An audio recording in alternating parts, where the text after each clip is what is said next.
Ricky Henry Live. Ricky Henry Live. Woohoo! Shout out to Ricky Henry Live. Is that I do have some point of view that I would like to share. You see, and I'm not giving this. You see, I raised $5. When I say me, I mean me and my wife, of course.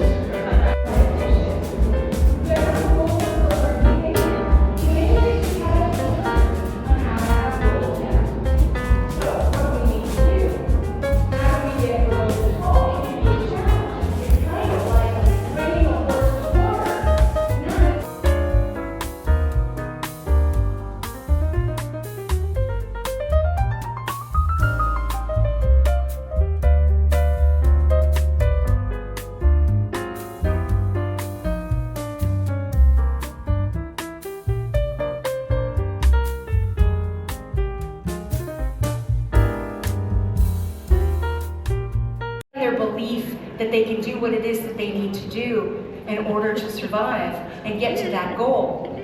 So tenacity is important, and of course the last one is have some fun with these challenges. The woman, give a round of applause for Mr. Anthony. You're doing a lot. And we have a question from the crowd. Women and girls have a Instead of going, yes, I'd like to have candy, please and thanks. What's happening? I'm upset. My bigger picture mindset has gone away. I need to bring it back and realize that if I want a healthy lifestyle and a body that is going to be here for a while, I got to get off that candy. So focusing in on that bigger mindset is so crucial. Help them build tenacity now about the bigger picture mindset. So again, those short-term goals that we focus on, the ones we know that we can do and the ones that we think that we can do, they're shorter term goals. It's very, very important that they actually have goals. And where she goes, she took off. All right. So thank you very much, everybody. Enjoy the rest of your day. Thank you. Legacy is the belief of what they can do and the skills that they have to be able to reach the goals. It's very, very similar to self-confidence, but it's still a little different. See, self-confidence is general. It's what we believe we can do in all contexts of our life. But self-efficacy is very specific and context-driven. We can have high self-efficacy in some areas and low in self-efficacy in other areas. So the big idea is to get high self-efficacy in all and as many areas of a girl child's areas as possible. That's the big thing. And we know that there's already a disconnect or an unlevel playing field between self-efficacy and belief between girls and boys already. We know that 62% of them, as they go older and older, closer to grade 12, their level of belief in themselves decreases. So what can we do to help build self-efficacy in girls? Well, it's a lot about what have we been talking about. It has to do with getting them to understand their goals. The self-efficacy is about belief. So encouraging them to set their goals. And remember those worthy goals, those big, oh my goodness, it'd be so great. And it doesn't matter the resources or how we're going to get there. We just know we're going to achieve it, types of goals. But we understand that sometimes it may be a struggle. And we're going to talk about that next one in a second. So set some smaller goals. The ones that we know we can do and the ones that we think we can do. Encourage them to visualize that success. Again, they need to see it, they need to believe it. Encourage them to believe that they can do it. And again, seek positive role models that will help them with that. But the other two we haven't talked about is make sure that they look at mistakes not as failures, but as learning opportunities. And then of course the final one is get them to look forward for constructive feedback. Of girls, the youth, young adults, and women and girls. By looking at influencing their outlook of life, broadening their horizons, and helping them to empower themselves through platforms like this one today. My being here today is not merely a personal aspiration, but an advocate for the rights and empowerment of women and girls. And with those few words, let me allow us to connect, learn, collaborate, and network while we set precedents on how women and girls from across the globe can feel valued and empowered regardless of what and where they are today. We are privileged to have amidst us role models, professionals, speakers who are passionate about empowering women and girls.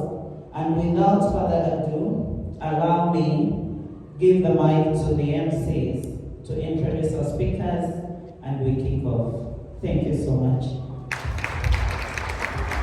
Thank you so much. I think this, what's your name? Elsa.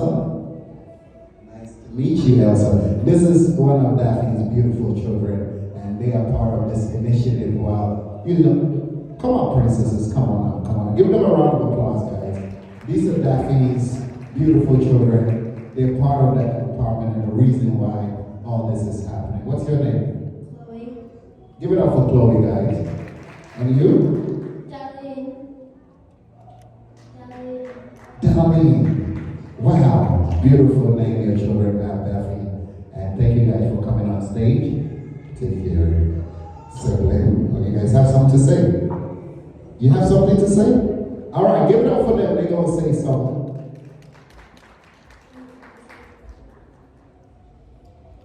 Hello everyone, hope all is well.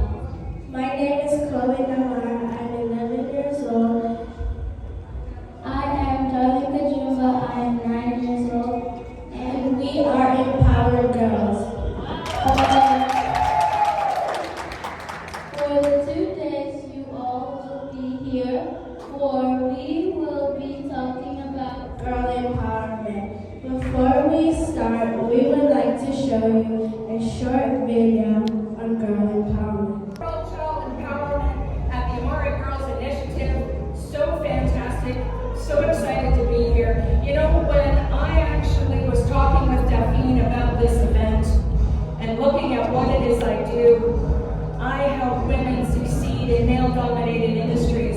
And when I was trying to transverse as to how we can help children, girl child, I thought about it and I went, you know, we were all younger versions of ourselves once.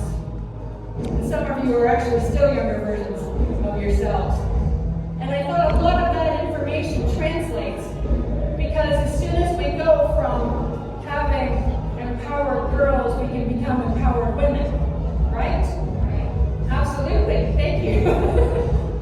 So today, I'm going to be talking about my methodology for success as it relates to empowering girls to transition into successful women. Are we excited to hear about it? Yeah, all right, awesome. So when I was going through my work with respect to success, the reason I focus in on success is it can mean so many different things to different people. It can mean things like having a certain financial position. It can mean having a certain career. It can mean a level of independence, a position in the community, a family, or any and all of the above. And that's the most fantastic thing. So today I'm going to share with you my key success formula. It's been taking years and years to develop, and I'm only sharing it with you. Is it exciting? Is it exciting? You ready? Okay, here it is. Success is, we just gotta wait for this. There we go. Come on, technology. Success is, and we're waiting, right? Anticipation. Success is a goal plus never, never, never, ever giving up. Yeah? Yeah.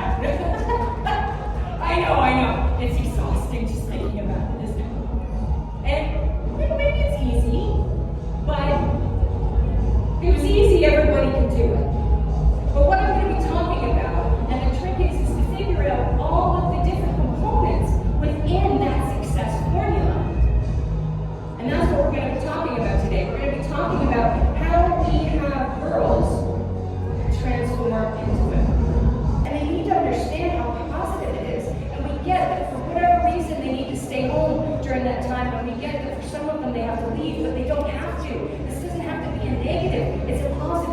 They have power in that. They have to know that.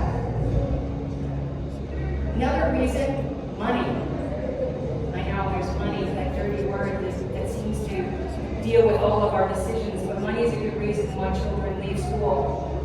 And anything that we can help with scholarships to help them connect to their educational goals, and anything else, donations of textbooks or uniforms or school supplies or anything that we can do to help. That will certainly take off the burden that's on the family.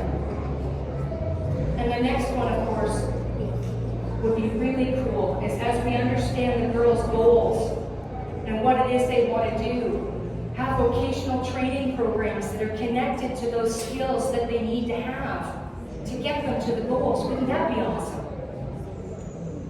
And there's other reasons like food. Food programs would be great. And I'm going to take us back to our mentoring. As far as I'm concerned, this is a big one. Having a younger girl in school be mentored by a senior girl in school who's staying in school. That's a big one. It doesn't have to be a formal program, it can be an informal one. Anything that we can do to keep the kids in school. And I understand that this is a bit of a drop in the bucket. And my last one that we're looking at is going to wrap everything up, is about our self-efficacy.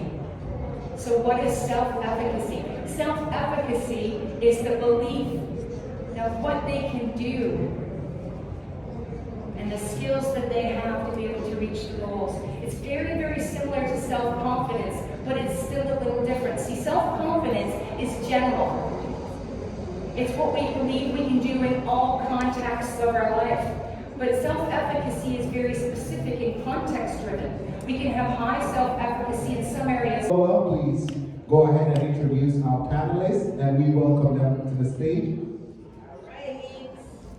Okay, so we're going to have some panel speakers come up to the stage. We're going to have a little bit of question and answers. If there's anything that Sue said that you're concerned about, or you have a question about, you have interest, please do write down your question. Sue will also be on the panel stage here for the rest of the panelists. So we'll give you guys a few minutes. In the meantime, I am going to please ask the following people to come to the stage. I am looking for, let's do ladies before men. May I please have Dr. Barbara Stewart. As they're coming to the stage, if you guys can, please give them a warm welcome, please. Thank you. Dr. Barbara Stewart is on her way up. Thank you. Please have a seat anywhere you feel comfortable here, Dr. Barbara. Next, I would like to call Sarah Sesnick. Hey, Sarah. Come on up. Everyone welcome Sarah to the stage, please. Woo! Give them a round of applause one more time. So guys, we need you to get your questions ready, and we're gonna have somebody come up first, but I have a first question. So, to my panelists, my question is, how best can we support women who feel locked up due to poverty challenges? Who would like to go first? I know it's supposed to be ladies first, but I want to go because this speaks very well to my heart. I'm a very strong proponent of tribes and community.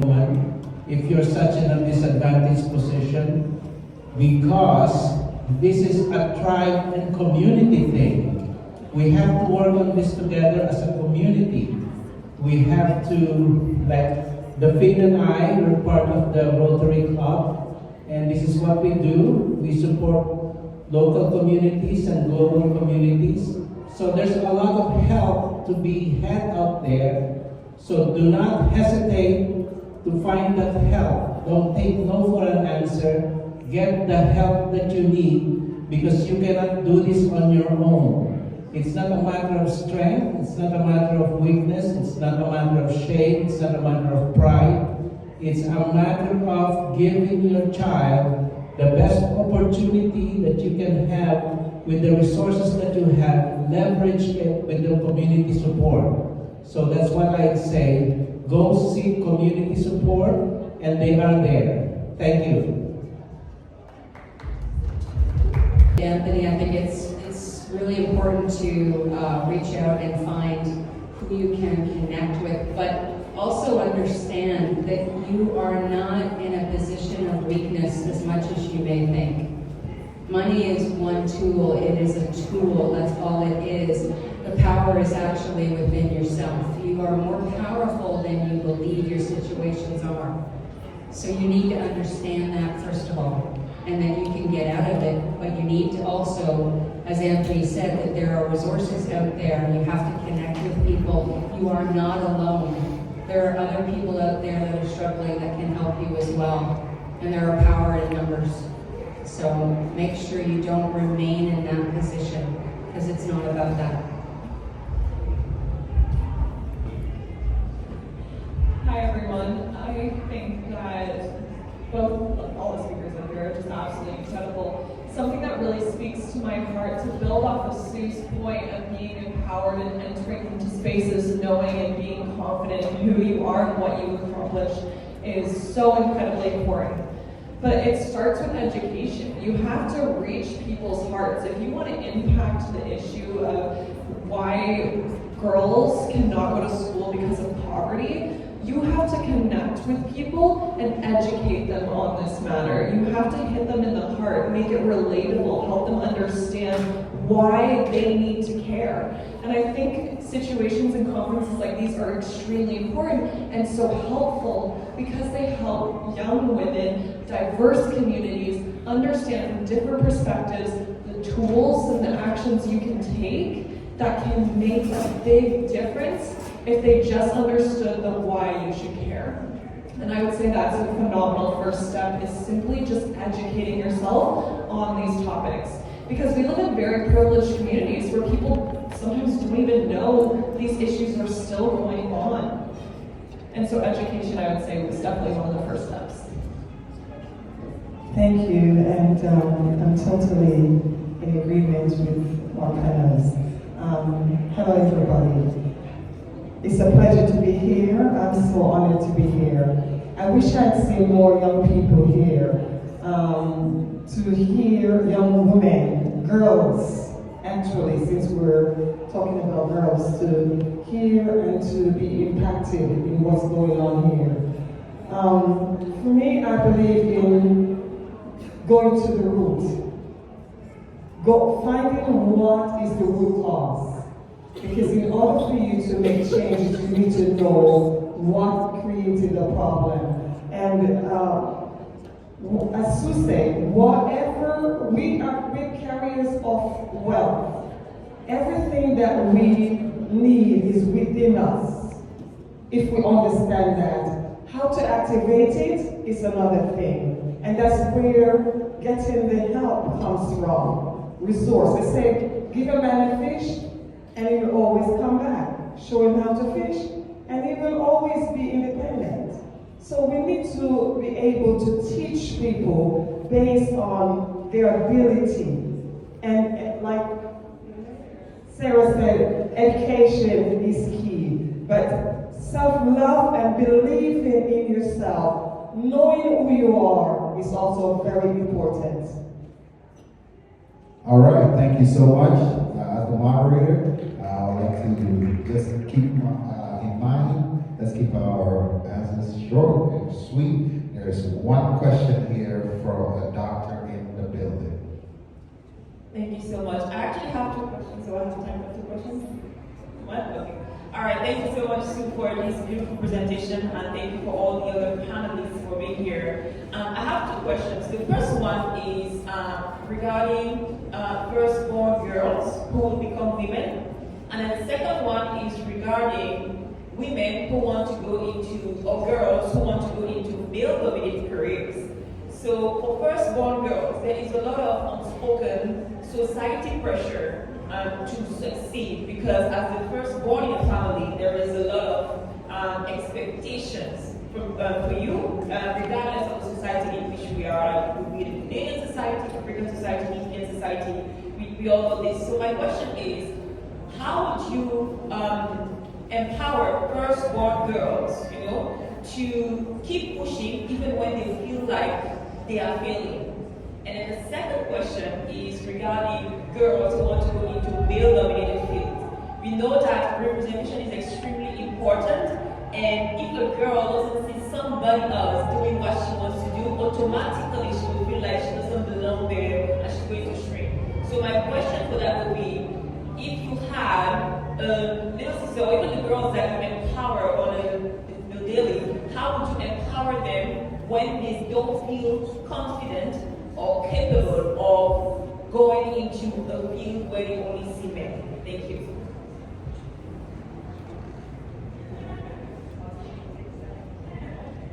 Thank you for that question. I think it begins within the home, parenting, because children mimic what they learn from their parents.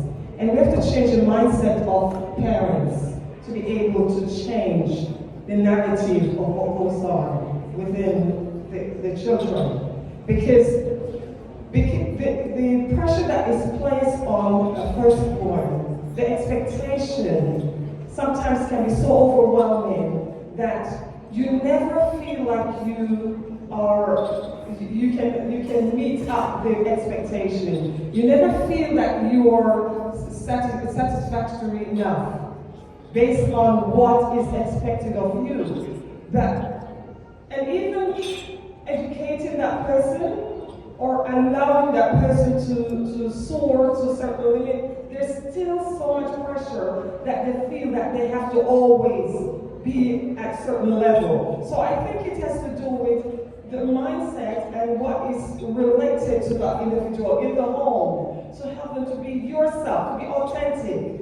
It's not because we are all different. It doesn't matter how many siblings in the home. We are all unique. And to be yourself, not to become the next person, or the next person become you. And I think, like I said, it has to do with parenting.